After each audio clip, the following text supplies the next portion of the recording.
Snow didn't fall in the valley. It boiled. Bullets chewed it into vapor, each impact a tiny eruption that flashed white in the flat winter sun. The convoy sat frozen in the middle of that narrow gorge. 3 armored trucks nose to tail, their dark hulls half buried in churned powder, while the ridgelines above spat fire from 3, maybe 4 different angles. Contact front and high. High, someone screamed. The rest was swallowed in the roar. Rounds hammered the lead vehicle, punching through glass, skipping off armor with whining ricochets. Men and women flattened themselves into the lee of torn metal, boots sliding on ice as they tried to make their bodies even smaller. The air tasted of cordite and engine smoke, hot metal against cold lungs. Alpha, status. Alpha, talk to me, a voice barked over the radio. Contact multiple. We're in a... The transmission dissolved into overlapping shouts. Need a medic. Where the hell is it coming from? RPG. RPG. The net became a wall of noise, everyone talking at once, until a high-pitched whine crawled into the background. It started faint, like a mosquito near the ear, then swelled into a steady electronic buzz. Then the long-range net went dead. Static-filled headsets. No higher, no air, no artillery. Just a local channel, ragged and overloaded. Comms just dropped. The radio operator gasped, pressing a gloved hand against his headset as he crouched low. Long range is gone, LT. I'm not getting anything past the ridges. Try again, the lieutenant shouted back, but he was already drowned by the next volley of fire. On the ground, behind the middle truck, Sergeant Cade slammed his back into the thick tire and looked up. The valley, which had seemed merely tight on the inbound, now showed its teeth. Steep, snow-scabbed walls rising on both sides, flaring just enough at the top to hide whatever was shooting down at them. Perfect little kill box. He growled to no one in particular. We're dead center. Sergeant, I can't see them, a private yelled, firing blind bursts up the slope. Muzzle flash flickered against the snowpack and vanished just as quickly. Cade grabbed the soldier's shoulder and yanked the barrel down. Then stop wasting rounds. Short bursts where you see muzzle. We're not going to spray our way out of this. As if to underline his point, a mortar round dropped 100 meters short of the convoy. The boom hit the chest like a thrown brick, showering them in snow. A second round landed 50 meters long, the blast wave rolling over them, closer now, louder. Mortars, someone screamed. They're walking it in. They've got our range, Cade muttered. He could hear in the rhythm. Long, short, adjust. Long, short, adjust. Not probing, bracketing, dialing in with calm, ugly confidence. Another impact. This one close enough that shrapnel hissed off the truck's hull like thrown gravel. Medic! A voice shrieked from the rear. Medic, we've got a hit. The radio operator, Sol, young, pale-cheeked beneath the grime, slid past Cade on his knees, dragging his set with one hand. A blossom of red spread across his thigh where shrapnel had sliced through the side of his plate carrier and into meat. Hold pressure, Sol gasped, voice high with pain. I'm fine. Just give me a belt or something, Another mortar hit farther down valley, cutting him off. The sky itself seemed to flinch.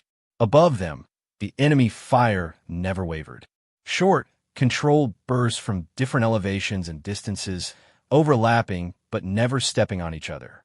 One automatic rifle spat 3 rounds, paused. Then another took over, adjusting slightly, probing, correcting. They were being handled by someone experienced. Someone who never wasted a shot. Cade rolled to the edge of the truck and risked a quick glance over the hood. A snapshot view, a jagged ridge on the south side. Smoke jets from 2, 3 muzzle flashes tucked behind rocks. A darker shape on the north slope, the staccato flash of a mounted machine gun stitching a line of fire across the snow toward the lead vehicle. He ducked back as a burst chopped the metal where his face had been an instant before. This is bad, Sarge, the private choked, eyes wide. They've got height on all sides, we're pinned. We got to call and steal on those ridges.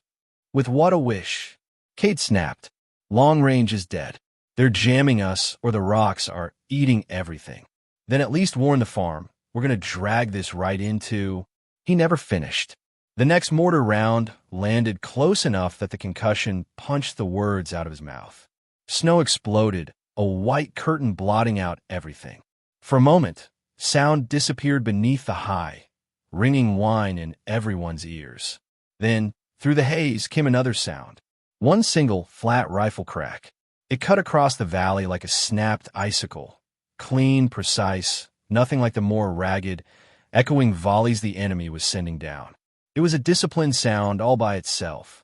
Up on the north ridge, the heavy machine gun that had been raking their position suddenly jerked sideways. The gunner's helmet snapped back, a spray of dark liquid arcing into the snow before the body slumped. The machine gun's barrel dropped, spitting one last harmless burst into the drifts. For a heartbeat, the fire from that direction faltered. "Who did that?" someone blurted. "We don't have anyone up there." Another answered, breathless. "Do we?" Cade stared at the now quiet nest, mind racing. No one had called in support. Air had never checked on. No friendly overwatch had been on the roster. They were supposed to be alone out here. That was the entire problem. Another mortar came in, closer again, smashing into the snow behind the third vehicle. Screams followed this time. Cade forced himself back into motion, crawling towards Sol. The radio operator was on his back now, teeth gritted as a field medic cinched a tourniquet high on his thigh.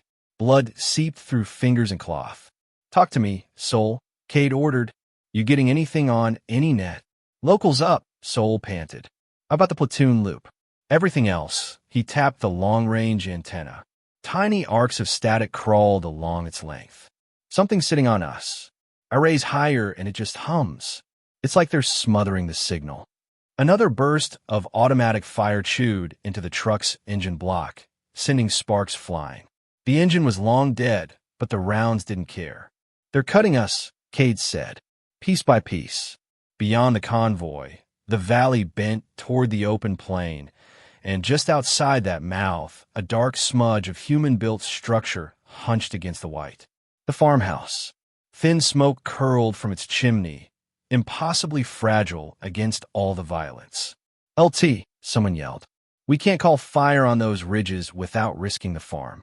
We bring artillery in, it walks right through them too." "Negative," the lieutenant shouted back, voice raw and angry. "No heavy fires within 500 of that farmhouse. They were told to stay indoors. We're not turning that place into collateral. That is not happening. So what? We just sit here and die polite." Another trooper spit. Static crackled across the local net. Over came a faint voice. "Bravo element, this is outpost actual. We're getting fragmented traffic. Say again your situation." "Say again, Bravo." "Outpost, this is Bravo. Under heavy fire, multiple positions high ground, possible jamming, mortars bracketing." The lieutenant's shout broke up mid-report. Then nothing. The electronic whine swallowed, even the plea for help. "Great," Cade muttered, ducking as another burst kicked up snow in front of them. "We're yelling into a pillow." The world shrank. Not to the valley, not even to the convoy, but to the few meters of space behind the disabled vehicle where Cade, Sol, and 3 others were trying to stay alive. Snow hissed as rounds passed through it. The air tasted of blood, spilled fuel, burned rubber. Above that chaos, high on a wind-scoured slope where the snow lay in thinner, sharper drifts, a figure lay flat against the earth. Her world was small, too, the width of her rifle's stock against her shoulder. The circle of her optic, hazy around the rim where ice crystals had formed. The cold metal of the bolt under her fingers as she eased it forward, feeding another round into the chamber. Corporal Mara Iqbal breathed in, slow and measured. The wind tugged at the sides of her hood, howling over the ridge and down into the valley, carrying sound away. Through her scope, the scene below became geometry. Distances, angles, rates of fire. 350, she whispered. Right ridge, -0.2. Call it 5 clicks of wind. Interval 9 seconds on mortar, adjusting. Her lips moved in a steady stream of numbers. Not random, not panicked. Each value had a purpose. Drop, drift, delay. She etched them with a gloved fingertip into the thin crust of frost by her trigger hand, a faint grid of figures that would melt long before anyone else could read them. In her ears, the local net was a ghost. Snatches of screaming. Call signs cut off mid-sentence. The far hum of the jammer pressing against the higher frequencies like a physical weight. Up here, away from the valley floor, the interference was weaker, but still there, a headache-inducing buzz just under hearing. She tuned it out. Next, she told herself. The machine gun shed, just silence, lay still in her glass, its crew scattered. Already, the gap in the enemy's fire pattern was closing. Another position farther up was spraying wild, filling the air with tracers as they tried to figure out where their gun had gone. Sloppy, she murmured. Not you. Someone above you. She shifted slightly, muscle and joint protesting the cold, until her crosshairs slid along the ridge. Past the dead gunner, past the ammunition crate, to the higher point behind them, where a figure in darker clothing lay with binoculars pressed to their face and a radio pressed to their chest. Observer, Mara breathed. Mark, a mortar dropped in the valley. Far short. Another landed long. She watched the observer's lips move, the radio pressed tight. 9 seconds later, the next round landed closer to the convoy. Their numbers, she said. You're counting too. She adjusted elevation, factoring in the extra distance and steeper angle. The wind shifted, tugging the barrel a fraction of a degree. She accounted for it automatically, correcting until the reticle rested right at the edge of the observer's jawline. 380, minus 0.3. Exhale, hold. The valley's noise fell away. Inside the optic, there was only a face, a radio, and the tiny oscillation of her own heartbeat moving the crosshairs in a rhythm she had learned to ride. Mara squeezed. The rifle bucked. The crack rolled across the ridge, echoing thinner up here than down below. Through the scope, she saw the observer's head jerk, the binoculars fly from their hands, the radio tumble into the snow. The background mortar thumps staggered. One more dropped in the wrong direction entirely, then silence. Far below, the convoy flinched as the sudden absence of explosions left a strange, ringing gap in the chaos. Mortar stopped, someone shouted. Why'd they stop? I don't know, Cade answered, daring another glance over the truck. But I'm not complaining. Who's hitting them? Another soldier demanded, peering up at the silent ridge. We don't have anyone up there, do we? Mara racked her bolt, chambering the next round with a smooth, practiced motion. She didn't answer. They couldn't hear her anyway. Over the ravine between her perch and the enemy's main positions, the wind had picked up. It ripped snow from the exposed rock, sent it twisting in long streamers that cut across her line of sight. She watched it for 3 beats, measuring the way it lifted and fell at different heights. Ridge 2, she murmured, shifting to the south side. Machine gun 320. Spotter half body left. Wind plus 0.1. Interval on small arms, 4 shots, 3 seconds, repeat. She traced the pattern of fire with her reticle. The enemy were disciplined, yes. Their burst timed, their suppression overlapping. But in their timing, in their intervals, there were gaps. Those gaps had length. Those lengths had numbers. If she hit those numbers precisely, she could move in the spaces between their shots. Her gloved hand scribbled more figures in the frost, little columns of digits that added up to a way out no one else could yet see. Down in the valley, the lieutenant shouted for them to hold position. The farmhouse sat in his peripheral vision, too close to every plan that involved calling in bigger guns. Up on the ridge, Mara watched one of the enemy spotters lift his optics again, scanning, searching for whatever phantom had just silenced their mortars. Her rifle settled, breath slowed, numbers aligned.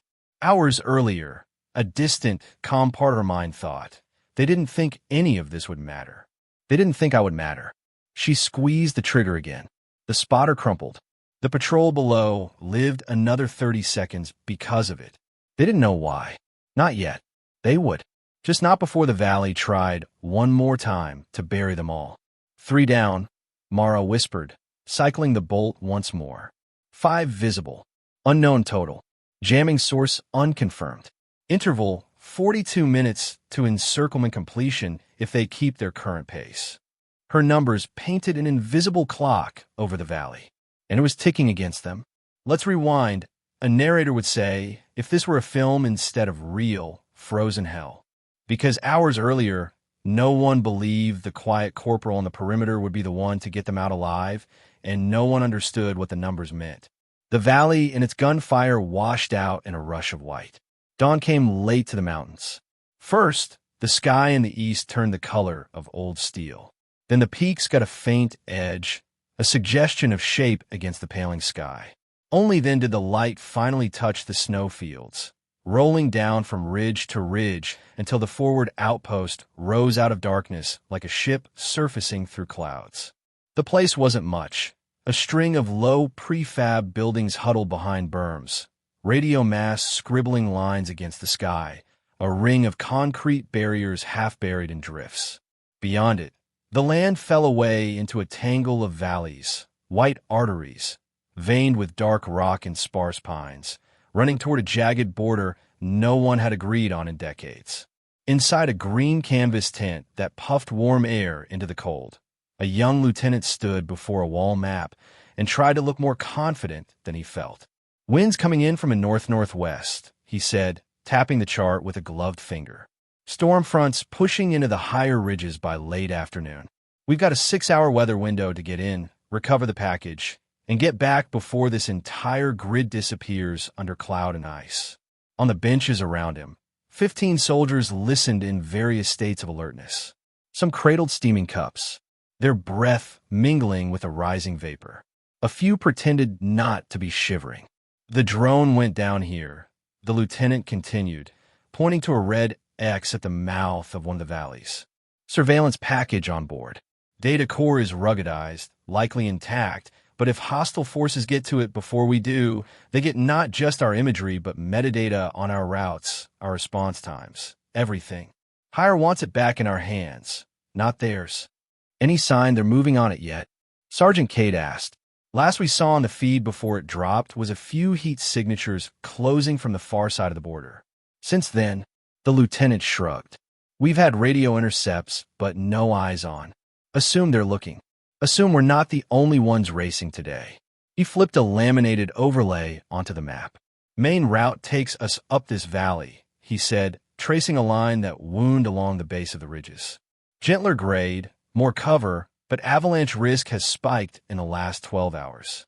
Hire just pushed through an update from the mountain warfare guys. There's a section here that's basically waiting for a reason to come down. Near the back of the tent, Corporal Mara sat with her rifle resting between her knees, cloth in one hand, brush in the other. She wasn't looking at the map. She didn't need to. She'd seen it already, and once she saw something, it stayed. She listened. Avalanche risk? Cade frowned. That wasn't there yesterday. New intel, the lieutenant said. Senior NCO on the overnight shift got it from brigade. So we're not taking that route. Instead, we'll cut through this valley here. He switched overlays again, drawing a new line along a different fold in the terrain. This valley was narrower.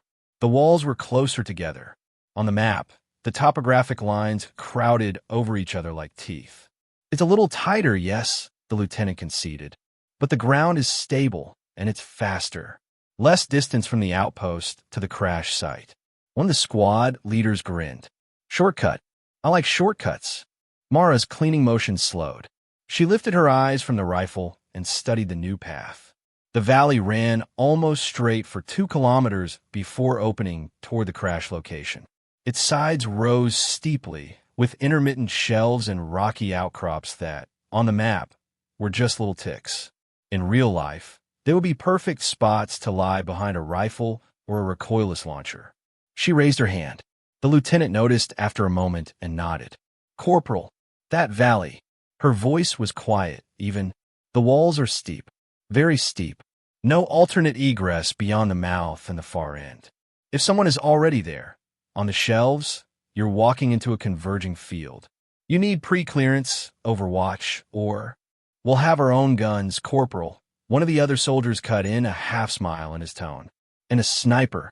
He jerked his head at her rifle. You'll keep us safe, right? There were laughs. Soft, tired, but real. Mara gave a small, non-committal shrug. The lieutenant cleared his throat. We're moving quick and light, he said. No time for a full, deliberate clearance of every shelf on the way in.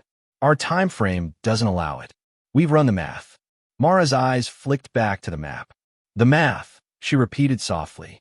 Look, the senior NCO said from beside the lieutenant, arms crossed. We got that avalanche bulletin an hour ago. The mountain boys know their business. We lose a truck under a slide in the main valley. We don't get to the crash at all. This is the safer play. On paper, Mara said. The tent went quieter. The lieutenant shifted.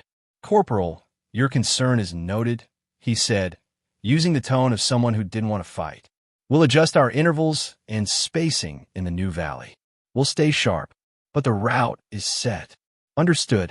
Mara hesitated. The numbers in her head, angles, distances, sight lines, did not like this valley. They arranged themselves in a pattern she recognized, shapes she'd seen in training slides labeled with words like kill zone and ambush geometry. In another life, she might have insisted, shouted, demanded to see the actual avalanche report, compared timestamps. In this one, she had learned that sometimes the only way to show people their math was wrong was to survive past the moment it failed. Understood, sir, she said. He nodded, relieved. Good. Step off in 30. Dress warm. The briefing broke up. Soldiers stamped their boots, drained their cups, filed toward the tent flap. Mara lingered last, running the brush one more time through the rifle's barrel. On a folding stool along the wall, a ruggedized tablet sat unlocked, its screen dimmed. The corner of a personnel file glowed faintly. Iqbal, Mara, corporal pages of text lay beneath, but a single line stood out in the top third. Prior occupation, data analyst/survey technician. Numbers had been her life long before she ever touched a rifle. Cade ducked his head out of the tent, caught sight of her, and stepped back inside. You good? He asked. She nodded. You don't like the new route, he said. It wasn't a question. It's narrow, she replied. And straight. And the shelves are. Yeah, I saw your face. He smirked. You get this little frown when the world doesn't line up with whatever spreadsheet you keep in your head. That's not how spreadsheets work, she said. You know what I mean? She didn't answer. Instead, she stood, slinging the rifle with easy familiarity. As she stepped out, the cold hit like a slap. The sky had brightened to a pale blue. The snowfield outside the wire stretched in all directions, glittering where the light hit ice, dull where wind had carved edges. Pines hunched in small clumps, branches heavy. On the perimeter, she paused a moment, letting her eyes run along the horizon. Distant ridgelines formed a sawtooth silhouette against the sky. Between them, the valleys lay quiet, white empty. For now, the patrol rolled out in single file, tires crunching through ruts that had refrozen overnight. Mara sat in the last vehicle, behind the gunner's ring, her rifle laid across her lap. She counted in her head as they moved. 5 seconds between the front bumper of the first truck crossing the wire and the last. 12 seconds between passing one marker post and the next. 184 seconds until the outpost disappeared behind the folds of the land. Numbers soothed her. They gave chaos shape. Up ahead, Sol leaned out the side door of the middle truck, peering toward the halo of light around his radio's display. His cheeks were already pink from the cold, his breath fogging. You counting again? He called back when their eyes met. Steps, she answered. How many so far? 216 since the gate, she said. He laughed. Who are you? The human pedometer? She looked away. I don't like surprises in the numbers. He shook his head, grinning, and ducked back inside. The route cut across open snow at first, giving way gradually to the shadow of the valley.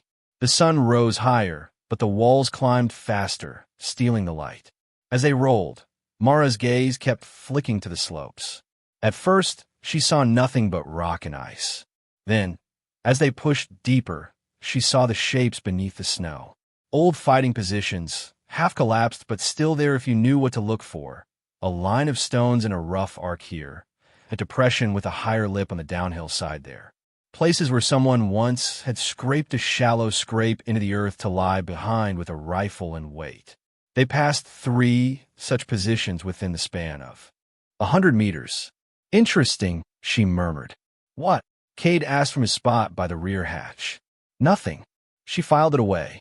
On the far side of the valley, The morning sun struck something on the ridgeline and made it glint. Once. Then again a few seconds later, from slightly farther along. Could have been rock. Could have been a shard of ice. Could have been glass. She leaned out the side window a fraction, studying the angle of the light. It would only hit optics that way if there were lenses up there pointed roughly toward the valley floor. See something? Kate asked. Maybe. She watched for another flicker. None came. Maybe not. At the next short halt to let engines cool and boots stretch, the smell of wood smoke reached them. Around a bend, tucked into the lee of a small cluster of trees where the valley opened briefly, sat the farmhouse. It was old, stone walls weathered and patched, a roof patched with corrugated metal and shingles, smoke curling from a narrow chimney. A line of laundry, frozen stiff, hung on a rope out back. Mara watched a small shape, child height, bundled in heavy clothes, dart from the doorway to the stacked woodpile and back again while an older figure, likely a parent, scolded gently. They both stared as the armored trucks rolled past like some nightmare parade. The lieutenant's voice crackled over local. All stations, eyes off the farmhouse, he ordered. That family signed up to stay when they could have evacuated. We promised them our protection, not a stray round through their window. No firing within 100 meters of that structure, unless we were literally using it as cover to survive. Copy. Cade muttered a quiet copy, glancing at the house. Mara's jaw tightened. The sight of that chimney, that roof line, sparked a faint echo in her chest. Another house, another valley, another time when numbers have been ignored until something blew them apart. She looked away and reset her mental ledger. 2 kilometers to the crash site. One farmhouse full of civilians. One route in, one route out, and glass glinting where it shouldn't. As they moved again, her eyes caught another anomaly. Tire tracks ahead, cutting along the valley floor. Not old. The edges were crisp, not softened by overnight drift. They belonged to something lighter than their trucks, maybe pickups or technicals. What bothered her wasn't that the tracks existed. It was their pattern. They followed the valley for a while, then stopped in a patch of open ground near where the walls pinched closest together. Circles were worn there, small loops where a vehicle had turned back and forth like someone had been testing angles. From there, the tracks reversed and headed back the way they'd come. At the next halt, Mara hopped down, crunching over to where the snow showed those circles beneath the convoy's fresh ruts. She squatted, tracing with her glove. Looks like someone doing donuts, Sol joked behind her. Donuts cut a deeper central rut, she said absently. This is alignment. Repetitive alignment. For what? She straightened, looking up at the ridges. North wall, south wall, north again. For sight lines, she said. He frowned, following her gaze. You think they were? He made a small scope shape with his hands, peering through it. We, really going to do this with your imagination as our only source? Maybe it's nothing, the lieutenant said when she mentioned it on the net. We've got a time crunch, Corporal. We can't treat every farmer's truck tracks like an ambush rehearsal. Mara considered telling him that farmers didn't normally test sight lines with military precision, that the circles were spaced in a way that suggested measuring fields of fire, not hauling hay. She glanced at Sol, at his easy smile despite the cold, at Cade, rolling his shoulders, ready to keep moving whatever the call. She swallowed the argument. Copy, sir, she said. Moving. They pushed on. Above them, somewhere beyond human vision, someone else was counting too. The drone had gone down barely 8 hours earlier. Hostile intercept teams would have picked up the impact on their own sensors within minutes. Word would have passed through their own nets even as the outpost was organizing this patrol. Mara did the math in her head. Distance from border, average movement speed, response time given the value of the tech. The changes in local patterns, the farmer's nervous glances, the fresh tracks, the faint burn mark where something had fallen steeply out of the sky and plowed into the snow, were all happening too soon to be coincidence. Too fast, she murmured. What is? Kate asked, marching beside her as they transitioned from vehicles to foot near the narrowing of the valley. Their reaction time, she said, ours versus theirs, unless they were already positioned close by for some other reason. Well, That'd be unlucky, he said. She looked at the walls closing in around them, the shelves overlooking the floor, and thought, unlucky would be walking into a valley someone else chose, on a schedule someone else set, under a sky someone else could blind. The numbers didn't feel unlucky. They felt deliberate. At the mouth of the valley that hid the crash site, she paused, letting the others move ahead, and turned in a slow circle. The snowfields, the farmhouse, the outpost behind them, they all arranged themselves into a grid in her mind. Each path a vector, each vector a line of fire or retreat. She shivered, and not from the cold. Something wrong. So call back. She shook herself. Just counting. Counting what this time? How many bad choices we have, she said. He laughed, thinking it a joke. The mountains didn't laugh back. They just waited. And when the patrol reached the broken body of the drone, half buried in drift, and dug its black box out of the ice, something high on the ridgeline finally decided they'd been given enough time. The first shot's crack would sound, sharp and measured. Mara would start counting intervals, and the numbers would finally, violently, prove her right.